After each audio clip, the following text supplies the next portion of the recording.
TNPSC combine technical service examination அதில் mathematics start economics அதில் உள்ள அந்த ப்ரீவியஸ் இயர் கொஸ்டின் 2025 வருஷத்து கொஸ்டினில் ஆல்ரெடி நம்ம 8 கொஸ்டின் முடிச்சிட்டோம். இது 9வது கொஸ்டின்.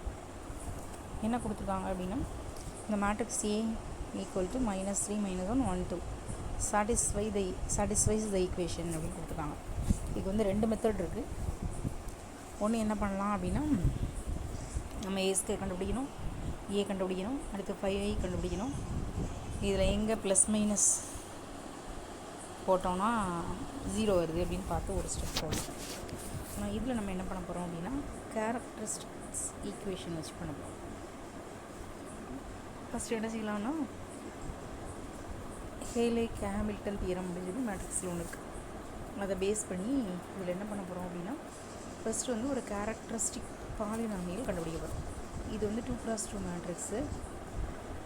ஒரு 2x2 மேட்ரிக்ஸுக்கு எப்படி கேரக்டரிஸ்டிக் பாலினாமியல் எப்படி கண்டுபிடிக்கணும் அப்படின்னு பார்த்தோம்னா, அதுக்கு ஃபார்முலா என்னன்னா, λ² minus trace into lambda plus determinant. இதில் λ² தான் போடணும் அப்படின்னு இல்லை, ஏதாவது ஒரு கான்ஸ்டன்ட். ஸோ ட்ரேஸ் எப்படி கண்டுபிடிக்கணும் அப்படின்னா, ஒரு மேட்ரிக்ஸில் இருக்கிற டயகனல் எலிமெண்ட்ஸ் அதோட sum of the diagonal elements கண்டுபிடிச்சா போதும். இது சம் பண்ணால் போதும், ஆட் பண்ணால் போதும். ஸோ இதில் எதெல்லாம் டயகனல் எலிமெண்ட்ஸ் அப்படின்னா இந்த ரெண்டையும் ஆட் பண்ணணும். ஸோ -3 + 2 ஆன்சர் வந்து -1. அடுத்து டிட்டர்மினன்ட் வேல்யூ நமக்கு தெரியும், -3 -1 1 2. ஸோ டிட்டர்மினன்ட் வந்து இதை ஃபஸ்ட்டு மல்டிப்ளை பண்ணணும்.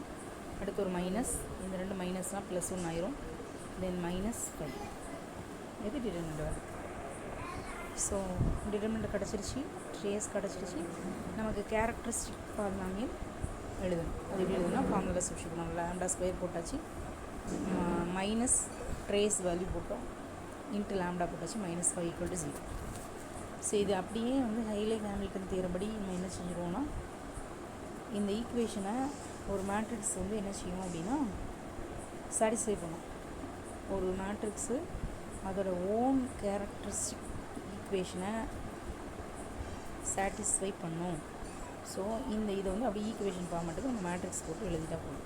A² + A - 5i = 0. அப்போ ஆப்ஷன் வந்து B தான் ஆன்சர்.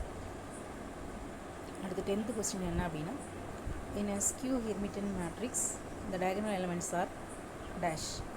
ஒரு எதிர் ஹெர்மிஷியன், அதாவது ஸ்கியூ ஹெர்மிஷியன் அந்த மேட்ரிக்ஸில் டயகனல் எலிமெண்ட்ஸ் எப்படி இருக்கும் அப்படின்னு கேட்டிருக்காங்க.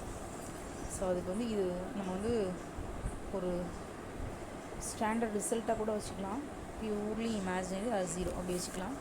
ஆனால் எப்படி வந்துச்சுங்கிறதுக்கு ஒரு கால்குலேஷன் இருக்குது. சிம்பிள் தான். இப்போ பொதுவாகவே என்னென்னா, ஸ்கியூ ஹெர்மிஷியன் அதுக்கு வந்து டெஃபினிஷன் என்ன, A transpose equal to -A. இதுவே ஹெர்மிஷியன் இருந்துச்சுன்னா A transpose equal to A தான் வரும். ஆனால் நமக்கு என்ன, A transpose equal to -A. இது ஸ்கியூ ஹெர்மிஷியன். ஸோ இது என்ன ஆகுது அப்படின்னா, இப்போ நம்ம ஒரே ஏதாவது டயகனல் எலிமெண்ட்ஸ் எடுத்துக்கிறோம், AII எடுக்கிறோம்னு வச்சுக்கோங்க. அப்போ AIIயோட பார் எடுத்தோன்னா -AI வருமா, -AII. அதாவது A11 எடுத்தோன்னா ஒரு டயகனல் எலிமெண்ட்ஸ், இதுக்கு வந்து நம்ம கான்ஜுகேட் எடுக்கிறோம், அதாவது பார் எடுத்தோன்னா -A11 அப்படின்னு வரும். அப்போ இதை நம்ம IIங்கிற ஜென்ரல் ஃபார்மேட்டுக்கு எழுதணும்னா, இந்த மைனஸ் இந்த பக்கம் போச்சுன்னா ப்ளஸ் ஆகிருமா, = 0. இதில் வந்து இப்போ என்ன அப்படின்னா, இப்போ இந்த ரெண்டையுமே நமக்கு ஆட் பண்ணோன்னா என்ன கிடைக்கும், ரியல் பார்ட் கிடைக்கும். நம்ம காம்ப்ளெக்ஸ்லாம் படிச்சிருப்போங்க, அதை பேஸ் பண்ணி இது எடுத்தோம்னா நமக்கு 2 டைம்ஸ் ரியல் பார்ட் கிடைக்கும். 2 டைம்ஸ் ரியல் பார்ட்னா ஆட்டோமேட்டிக்காக ரியல் பார்ட் என்ன தான் 0, இது 0. So 2 times real part 0. So real பார்ட்டே 0. ரியல் பார்ட் 0 ஆயிடுச்சு அப்படின்னா ஆட்டோமேட்டிக்காக அங்கே என்ன தான் இருக்கும், ஒன்று 0 இருக்கணும், அப்படி இல்லைன்னா இமேஜினரி இருக்கணும். அதனால தான் என்ன போட்டிருக்காங்க, பியூர்லி இமேஜினரி